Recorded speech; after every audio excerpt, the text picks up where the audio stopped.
2024 లేదా 25లో డిగ్రీ లేదా బీటెక్ చదివారా? సాఫ్ట్‌వేర్ జాబ్ కోసం ఎదురు చూస్తున్నారా? అయితే కోడ్ జ్ఞాన్ 100 డేస్ కోర్సులో చేరండి. జాబ్ సాధించండి.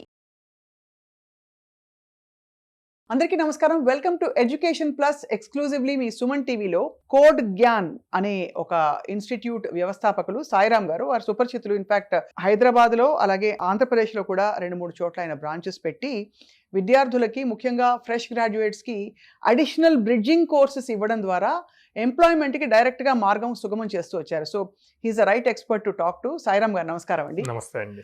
కోడ్ జ్ఞాన్, సో ఎప్పుడు ఇది ఒకసారి విన్నాక పేరు అలా రింగ్ అవుతూ ఉంటుంది. అంత తెలివిగా పెట్టారు మీరు పేరు. నిజంగానే కోడ్ జ్ఞానం అండ్ దాంతోపాటు ఎంప్లాయ్మెంట్ కూడా ఇచ్చే కోర్సెస్ గురించి మీరు మాట్లాడబోతున్నారు ఇవాళ. సో ఫస్ట్ ఆఫ్ ఆల్, అసలు ఎంతమంది ఇంజనీరింగ్ గ్రాడ్యుయేట్స్ ఉన్నారండి మన కంట్రీలో పర్ ఇయర్, ఎవ్రీ ఇయర్? మనకి 20 lakh ప్లస్ ఉన్నారండి. రైట్. సో 20 lakh ప్లస్ గ్రాడ్యుయేట్స్కి దాదాపు మంచి మంచి ఇన్స్టిట్యూషన్స్ నుంచి చూసే వాళ్ళకి ప్లేస్మెంట్లు వస్తాయి. కానీ ఎక్కడో ఇది తరచూ వినిపిస్తుంది ఈ మధ్య ఏఐ, తర్వాత ఈ జావా, కోడింగ్, ఇవన్నీ కూడా ఎక్విప్డ్గా ఉన్నారా లేరా వీళ్ళని చెప్పి మీ అభిప్రాయం ఏంటండి? అంటే ఎక్కువ మంది ఫస్ట్ ఇంజనీరింగ్ కంప్లీట్ చేయాలి, ఇంజనీరింగ్ సర్టిఫికేట్ రావాలి, ఆ సర్టిఫికేట్ వస్తే జాబ్ వస్తుందన్న డైలమాలో ఉన్నారండి. అవును. ఇప్పుడు మీరు ఇండియా లెవెల్ అడుగుతున్నారు, ఓన్లీ ఏపీ తెలంగాణ కలిపి దాదాపు 4 lakhs ఉన్నారు, around 4 lakhs every year pass out అయ్యేవాళ్ళు ఇంజనీరింగ్ నుంచి. సో ఇంతమంది వస్తున్నప్పుడు దానికి తగ్గట్టు జాబ్స్ ఎన్ని ఆపర్చునిటీస్ ఉన్నాయి ఇంపార్టెంట్. అన్ని ఆపర్చునిటీస్ ఉన్నప్పుడు మనం ఎంత స్కిల్డ్ ఉన్నాం మిగతా వాటితో అన్నది కూడా ఇంపార్టెంట్, చాలా ఇంపార్టెంట్. సో అందువల్ల నేను విన్నది ఏంటంటే దట్ ఎక్కడో అక్కడ అందరికి ఇంజనీర్స్కి కూడా కొంత బ్రిడ్జింగ్ ప్రోగ్రామ్స్ ఉపయోగం ఉంటుంది, అంటే అవసరం ఉంటుంది. అంటే కాలేజ్ లెవెల్లో బీటెక్ సర్టిఫికేట్ రావటం కోసం వాళ్ళకి ఆ సబ్జెక్ట్స్ దాదాపు 52 సబ్జెక్ట్స్ ఉంటాయండి 4 yearsలో. ఆ సబ్జెక్ట్స్ అన్ని వాళ్ళు ఓవర్ బ్రీఫ్ నేర్చుకుంటూ ఉంటారు, బేసిక్స్ అన్ని నేర్చుకుంటారు, థియరిటికల్గా ఎక్కువ నేర్చుకుంటారు. బట్ వేరస్ ఇండస్ట్రీస్ వచ్చి ఇండస్ట్రీ ప్రతి 2 monthsకి చేంజ్ అయిపోతుంది కొత్త టెక్నాలజీస్తో. సో అప్పుడు ఆ ప్రాక్టికల్ స్కిల్ని ఇది 2 monthsలో చేంజ్ అయిందని చెప్పి ఎంటైర్ ఇండియాలో ఉన్న ఎడ్యుకేషన్ సిస్టమ్ చేంజ్ చేయలేం. కరెక్ట్, అంతే కదా. సో అది మీకు మీ లైఫ్లో ఒక డిగ్రీ మనం ఎర్న్ చేసాం అన్న దానికి యూజ్ అవుతుంది. ఆ డిగ్రీ బేస్ చేసుకొని మీరు జాబ్కి చూజ్ చేసుకోవటానికి యూజ్ అవుతుంది. అప్పుడు ఆ చూజింగ్ మెథడ్లో ఆ మధ్యలో మనం ఆ స్కిల్ నేర్చుకోవాలి. అది కాలానుగుణంగా మారుతూ ఉండొచ్చు, ఆ డిమాండ్ ని బట్టి మీరు అంటే కోర్సెస్ నేర్చుకోవడం అవసరం. అండ్ అఫ్ కోర్స్ ఇంజనీరింగ్ డిగ్రీకి ఉండే ఆ గ్లోరీ, ఆరా ఎప్పుడు ఉంటుంది. అదొక ఫౌండేషన్ మనిషి జీవితంలో. సో ఇంజనీరింగ్ విద్యార్థులందరికీ అది డిసార్టన్ అవ్వాల్సిన పని లేదు. కానీ అసలు ఇండస్ట్రీ డిమాండ్స్ ఏంటండి? టిపికలీ ఇప్పుడు ఒక మంచి కాలేజ్ నుంచి ఫ్రెష్ గ్రాడ్యుయేట్స్ బయటకు వచ్చినప్పుడు ఏం అడుగుతారు, ఏం కోరుకుంటున్నారు ఇండస్ట్రీ? సో ఇండస్ట్రీ ఎప్పుడు స్పెసిఫిక్గా వాళ్ళు ఎప్పుడు ఫ్రెషర్స్ నుంచి సెలెక్ట్ చేసే ప్రాసెస్లో వాళ్ళు చూసేది ఏంటంటే ఎంత డిఫరెంట్గా థింక్ చేయగలుగుతాడు, తన దగ్గర సాల్వింగ్ లాజికల్ టెక్నిక్స్ ఏమున్నాయి అన్నది చెక్ చేస్తారు. అట్ ద సేమ్ టైం ఎంత కాన్ఫిడెంట్గా ఉన్నాడు, అండ్ దెన్ కమ్యూనికేషన్ స్కిల్స్. ఇప్పుడు ఈ తరంలో ఎలా ఉన్నాయి ఏంటి, ఈ స్కిల్ సెట్స్ ఎలా ఉంటున్నాయి? మీరు మామూలుగా యువతను చాలా మంది చూస్తున్నారు కాబట్టి స్కిల్ సెట్ చాలా మంది దగ్గర అది ఉండట్లేదు. అందుకే కదండి ప్లేస్మెంట్స్, క్యాంపస్ ప్లేస్మెంట్స్ కూడా అవ్వంది, అదే ప్రాబ్లం. అందరూ ఏమంటున్నారు, లే ఆఫ్స్ జరుగుతున్నాయి, రెసిషన్ జరుగుతుంది, సో జాబ్ మార్కెట్ లేదు అంటున్నారు. కానీ చాలా హ్యూజ్ జాబ్ మార్కెట్ ఉంది. రైట్. మీరు ఇప్పుడు టాప్ కంపెనీస్ సిఇఓస్తో కానీ హెచ్ఆర్స్తో కానీ మాట్లాడితే వాళ్ళ దగ్గర ఓపెనింగ్స్ ఉన్నాయి, కానీ స్కిల్డ్ స్టూడెంట్స్ దొరకట్లా. అది ఫ్రెషర్స్, వాళ్ళకి తురుపు ముక్కలు కావాలి. దే జస్ట్ వాంట్ సంబడి వచ్చి క్విక్ గా నేర్చుకుని అడాప్ట్ అయ్యే వాళ్ళు లాంటి వాళ్ళు కావాలి. అది. సో మన వాళ్ళు ఏంటంటే లైక్ 4 years మేము నేర్చుకున్నాం కదా, అది సరిపోతుంది కదా అనుకుంటున్నాను. కానీ లైక్ ఎడ్యుకేషన్ లో నేర్చుకుంది ఇండస్ట్రీలో రియల్ టైం అప్లై చేసేదానికి చాలా హ్యూజ్ డిఫరెన్స్ ఉంది. అవును, ప్రాక్టికాలిటీ చాలా ఇంపార్టెంట్. రైట్. సో మామూలుగా అంటే ఇవి కాకుండా టెక్నికల్ కోర్సెస్, సాఫ్ట్ స్కిల్స్ మీరు చెప్పారు. ఏ కోర్సెస్ ఇప్పుడు బాగా చలామణిలో ఉన్నాయని చెప్పొచ్చు? జావా, పైథాన్, ఈ ప్రోగ్రామింగ్ లాంగ్వేజెస్ ఎప్పుడు ఎవర్ గ్రీన్ అండి. అవును, ఎప్పటి నుంచో వింటున్నాం, ఒక 10-15 ఏళ్ళ నుంచి వింటున్నాం. ఈ ఎప్పుడు ఎవర్ గ్రీన్, ఫ్రెషర్స్కి ఎప్పుడు ఇవి సూట్ అవుతాయి అన్నమాట, త్వరగా కెరీర్ స్టార్ట్ చేసుకోవటానికి. అట్లా కాకుండా మీరు అన్నట్టు చలామణిలో ఉన్నాయంటే డేటా సైన్స్, డేటా అనలిటిక్స్ ఇవన్నీ వస్తాయి అన్నమాట. కానీ వీటిల్లో ఎక్కువ ఓపెనింగ్స్ ఉండవు, ఎందుకంటే రీసెంట్ గానే స్టార్ట్ అయింది. లాస్ట్ 2-3 years నుంచి బాగా ఇవి వినిపిస్తున్నాయి. ఆ లెవెల్లో అవి ఇప్పుడు వాటికి ఎప్పుడు కూడా ఎక్స్పీరియన్స్ వాళ్ళకి ఆపర్చునిటీస్ ఎక్కువ ఉంటాయి. అంటే ఒక 3 years ఆల్రెడీ వర్క్ చేశారు, ఇప్పుడు వాళ్ళకి డేటా సైన్స్ లో ఆపర్చునిటీస్ ఎక్కువ ఉంటాయి, కానీ ఫ్రెషర్స్ ఉండవు. అది so freshers first 2-3 years strong foundation build చేసుకోవాలి ప్రోగ్రామింగ్ లో. అప్పుడు ఈజీగా డేటా సైన్స్ సైడ్ కానీ డేటా అనలిటిక్స్ సైడ్ కానీ వెళ్ళొచ్చు. ఈ డెవాప్స్ అంటే ఏంటండి? డెవాప్స్ కూడా పార్ట్ ఆఫ్ డెవలప్మెంట్ అండి. అదే. ప్రతి ప్రాజెక్ట్ లోనూ ఇన్వాల్వ్ అవుతుంది డెవాప్స్ కూడా. అది అంటే అది కూడా ఒక స్పెషలైజేషన్ గా ఇప్పుడు చూస్తున్నాం. అవును, అంటే ఒక computer science DevOps, computer science, AML ఇట్లాగా ప్రతి కాలేజెస్ లో అది స్పెషలైజేషన్. సో సరే, ఇదంతా మనకి సిఎస్ కి సంబంధించి, బహుశా ఈసీఈ కి సంబంధించి కూడా మనం వర్తింపజేసుకోవచ్చు మీరు అవును. చెప్పే ఈ అవును. కోర్సెస్, ప్రోగ్రామ్స్, కోడింగ్ ఇవన్నీ కూడా. అవును. What about mechanical engineers, what about civil engineers, Hmm. వాళ్ళకి ఏంటి ఆపర్చునిటీస్ ఇప్పుడు? ఒకవేళ వాళ్ళ ఫ్యాకల్టీలో వాళ్ళకి లేకపోతే వాళ్ళకి ఏంటి career path? So mechanical civil మీరు చూస్తే లాస్ట్ 4 ఇయర్స్ లో చాలా కాలేజెస్ అసలు బ్రాంచెస్ తీసేసినాయి. అవును, Hmm. కారణం ఏంటండి?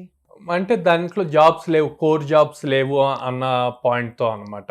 Right, and right. ఎక్కువ మంది ఇంట్రెస్ట్ చూపెట్ల మెకానికల్ సివిల్ నేర్చుకోవటానికి. Hmm. ప్రతి ఒక్కళ్ళు సాఫ్ట్వేర్ ఇదే నేర్చుకోవాలి, కంప్యూటర్స్ ఏ నేర్చుకోవాలి అన్న పాయింట్ లో ఉన్నారు. అవును అవును మీకు ఇదివరకు బ్యాంక్ జాబ్స్ కానీ గవర్నమెంట్ జాబ్స్ కి కాంపిటీషన్ అని చెప్పి మాట్లాడేవాళ్ళు. అవును. ఓకే, ఇప్పుడు ఇది కూడా అంతే అయిందండి. Hmm. ఒక సాఫ్ట్వేర్ జాబ్ కి కనీసం 2000-3000 మెంబర్స్ అప్లై చేస్తున్నారు. Hmm. సో అంత కాంపిటీషన్ లో 2-3,000 మెంబర్స్ లో ఒకళ్ళని సెలెక్ట్ చేయాలంటే ఎంత స్కిల్ ఉండాలి? ఎంత అంటే skill ఉండాలి? ఈక్వల్ టు సేమ్ ఈ ఎగ్జామ్స్ ఎలా రాస్తున్నారు, గవర్నమెంట్ జాబ్స్ ఎగ్జామ్స్ ఎలా రాస్తున్నారు, ఇది అంతే. అలాగని ఐటీలో మాస్ గా అలా రిక్రూట్మెంట్స్ అయిపోవడం లేదు. అక్కడ లేదు, కూడా లేదు. చూసి సెలెక్టివ్ గానే ఉన్నారు. ఎందుకో ఇదివరకు జరిగాయి 3-4 ఇయర్స్ బిఫోర్ కోవిడ్ అట్లా మాస్ హైరింగ్ జరిగేది. ఇప్పుడు జరగట్లేదు. ఎందుకు అంటే ఏఐ వచ్చి బేసిక్ జాబ్స్ అన్నిటిని ఆటోమేట్ చేసేసింది. అవును అవును. ఓకే, సో ఆ ప్లేసెస్ లో ఉన్న వాళ్ళందరిని లే ఆఫ్ చేస్తున్నారు. ఎవరైతే అప్ స్కిల్ అవ్వట్లేదో వాళ్ళని లే ఆఫ్ చేస్తున్నారు. అంటే హ్యూమన్ చేయాల్సిన పని ఏఐ చాలా వరకు కంప్లీట్ చేస్తుంది. అవును అవును 5 చేసే పనిని ఒక్క పర్సనే ఏఐ హెల్ప్ తీసుకొని చేస్తున్నారు. అవును. అప్పుడు వీళ్ళు కూడా అదే లెవెల్లో స్కిల్ నేర్చుకోవాలి కదా, అప్గ్రేడ్ అవ్వాలి, అప్డేట్ అవ్వాలి. అవును. ఈవెన్ మేము ఫ్రెషర్స్ కి నేర్పించేటప్పుడు కూడా పైథాన్, జావా నేర్పిస్తున్నా, వాటిల్లో కూడా ఏఐ ఇంక్లూడ్ చేసి ఎలా చేయాలన్నది నేర్పిస్తాం. రైట్ రైట్ రైట్ ఇప్పుడు రేపు పొద్దున్న కొన్ని కంపెనీస్ వచ్చి ఫ్రెషర్స్ లో కూడా ఆ స్కిల్స్ చెక్ చేస్తున్నారు అనుకోండి, రైట్. ఈజీగా వీళ్ళు జాబ్ క్రాక్ చేయాలి కదా. చాలా సరే, ఇంజనీరింగ్ లో మనం నాన్ ఈసీ, నాన్ సిఎస్ వాళ్ళ గురించి ఇప్పుడు మాట్లాడాం. అవును. అసలు బేసిక్ అదర్ గ్రాడ్యుయేట్స్ అని ఉంటారు. ఇటువంటి వాళ్ళు కూడా మనకి కోర్సెస్ చేయడం ద్వారా, కోడ్ గ్యాన్ తో మీరు ఆఫర్ చేసే కోర్సెస్, బ్రిడ్జింగ్ కోర్సెస్ చేయడం వల్ల వాళ్ళకి ఉపయోగం ఉంటుందండి. ఒక్కసారి కాలేజ్ నుంచి అది డిగ్రీ అవనండి, బీటెక్ అవనండి, బీసీఏ, బీబీఏ, అదే అదే ఎనీథింగ్, డిగ్రీ అవనండి, బీటెక్ అవనండి, వాళ్ళు ఒక్కసారి బయటకు వచ్చాక ఎవరైనా సరే సాఫ్ట్వేర్ కోర్సెస్ నేర్చుకోవచ్చు. ఆపర్చునిటీస్ ఉంటాయి. కాకపోతే కంప్యూటర్ సైన్స్ చదివిన వాళ్ళకు ఉన్న ఆపర్చునిటీస్ వీళ్ళకుండవు. ఎంత డిఫరెన్స్ ఉంటుంది అంటే వీళ్ళకి 100 ఆపర్చునిటీస్ వస్తాయి, వీళ్ళకి 60 ఆపర్చునిటీస్ వస్తాయి. ఓకే, అంతే. అయినా బట్ లాట్ ఆఫ్ better కదా. ఆపర్చునిటీస్ ఉన్నాయి. అది అవును. ఎవరైనా నేర్చుకోవచ్చు. సో ఇప్పుడు చెప్పండి, కోడ్ గ్యాన్ లో మీరు ఈ కోర్స్ కరికులం కనిపెట్టినప్పుడు ఎక్కడెక్కడ స్టడీ చేసి ఎలా మీరు సేకరించారు? ఓహో, ఈ కోర్సెస్ పడదాం, ఇది అలానే అప్గ్రేడ్ అవుతూ వచ్చారా మీరు కూడా? ఆబ్వియస్లీ అండి, నేను 2018 లో స్టార్ట్ చేసినప్పుడు కోర్స్ కి ఇప్పుడు దానికి చాలా హ్యూజ్ డిఫరెన్స్ ఉంటుంది. మనం కూడా ఇండస్ట్రీతో పాటు చేంజ్ చేస్తూ రావాలి. అప్పుడే త్వరగా వీళ్ళని ప్రాపర్ గా అప్ స్కిల్ చేయగలం, వీళ్ళు కూడా జాబ్స్ త్వరగా క్రాక్ చేయగలుగుతారు అనమాట. రైట్. సో ఆ పాయింట్ లో ఇప్పుడు లాస్ట్ 4 months లో మేము తెచ్చిన చేంజ్ ఏంటంటే ఈ ఫుల్ స్టాక్ ప్రోగ్రామ్స్ లో ఏఐని ఇంక్లూడ్ చేయటం. Right right right. ఆ ఏఐని ఇంక్లూడ్ చేయలేదు అంటే గనక రేపు కొన్ని డేస్, మంత్స్ తర్వాత ఓన్లీ ఫుల్ స్టాక్ నేర్చుకున్నాము అంటే ఇంటర్వ్యూకి కూడా ఎలిజిబుల్ అవ్వరు. So AI is part of everything now. Yeah. అంటే Yeah. యా. సో ఇప్పుడు మరి మీ కోర్స్ డ్యూరేషన్స్ ఏంటండి? ఎన్ని నెలల కోర్స్ చేస్తే ఒక సంపూర్ణమైన నాలెడ్జ్ ఒక విషయంలో వచ్చిందని అనుకోవచ్చు? 100 days అండి. 100 days course. 100 working days course ఉంటుంది. ఎవ్రీడే 4 hours జరుగుతుంది. And then 2 hours practice session ఉంటుంది. Right right right. Yeah. అవును. సో ప్రాక్టీస్ సెషన్ ద్వారా మీరు వాళ్ళకి అంటే కావాల్సినంత రేపు ఇంటర్వ్యూ వచ్చినా కూడా ఎలా అటెండ్ అయ్యి? యా అంటే ఫస్ట్ 4 hours లో కూడా ప్రాక్టికల్ సెషన్ జరుగుతూ ఉంటుందండి. లైవ్ వాళ్ళు ఓన్ ల్యాప్టాప్స్ పెట్టుకొని వాళ్ళు ప్రాక్టికల్ గా ఇంప్లిమెంట్ చేస్తూ ఉండాలి, థియరీ అన్నది ఉండదు. ఈ 2 hours ప్రాక్టీస్ సెషన్ లో ఈ 4 hours ఏవైతే నేర్చుకున్నారో సేమ్ లాజిక్స్ ని మల్టిపుల్ ప్రోగ్రామ్స్ సాల్వ్ చేయడానికి యూజ్ చేస్తారు. రైట్. అప్పుడు ఆ కాన్సెప్ట్ అన్నది ఈజీగా గుర్తుంటది. ఇది ఇలాంటి టెక్నికల్ కోర్సెస్ కి మీడియం ఆఫ్ ఇన్స్ట్రక్షన్ అంటూ ఏమైనా ఉంటుందండి? స్పెషల్ గా ఇంగ్లీషా, తెలుగా, లేకపోతే దానికి ఏమన్నా అంటే అడాప్ట్ అయిపోతారా స్టూడెంట్స్ ఎవరు వచ్చినా కూడా? యా అంటే జనరల్ గా మనం ఇప్పుడు ఈ తెలుగు 2 స్టేట్స్ లో రన్ చేస్తున్నప్పుడు బోత్ తెలుగు ఇంగ్లీష్ కంబైన్డ్ గా టీచ్ చేస్తారు. అదే బెంగళూరు దాంట్లో వచ్చేసరికి ప్యూర్ ఇంగ్లీష్ ఉంటది, ఎందుకంటే అక్కడ మిక్స్డ్ ఆఫ్ స్టూడెంట్స్ ఉంటారు. రైట్. మన స్టేట్స్ తెలుగు స్టేట్స్ నుంచి ఉంటారు, కన్నడ నుంచి ఉంటారు, నార్త్ సైడ్ నుంచి ఉంటారు. రైట్. సో అందుకని ఓన్లీ ఇంగ్లీష్ లో టీచ్ చేస్తారు. మన తెలుగు విద్యార్థుల గురించి చాలా గొప్పగా మనం చెప్పుకుంటూ ఉంటాం.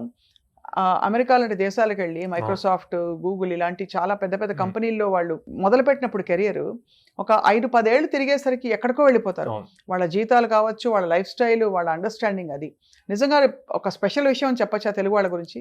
మీరు అమెరికా దాకా తీసుకెళ్లారు. నేను బెంగళూరులో రీసెంట్ గా ఒక హెచ్ఆర్ తో మాట్లాడినప్పుడు బెంగళూరు స్టూడెంట్స్ కి 75-80% ఉంటుందండి అకాడమిక్స్ లో. మన స్టూడెంట్స్ కి 90% మినిమం ఉంటుంది. అబ్బాబ్బా. బీటెక్ పాస్ అవుట్ అయిన మాక్సిమం అన్నమాట. వీళ్ళు టెక్నికల్ గా చాలా స్ట్రాంగ్ ఉంటారు, వాళ్ళు కమ్యూనికేషన్ స్కిల్స్ లో చాలా స్ట్రాంగ్ ఉంటారు బెంగళూరు వాళ్ళు. సో ఆయన లాస్ట్ టైం మాట్లాడినప్పుడు ఆ సార్ చెప్పింది ఏంటి అంటే, సార్ ఏపీ తెలంగాణ నుంచి ఉన్న స్టూడెంట్స్ టెక్నికల్ గా చాలా స్ట్రాంగ్ ఉంటున్నారు, బట్ కమ్యూనికేషన్ స్కిల్స్ ఉండట్లా.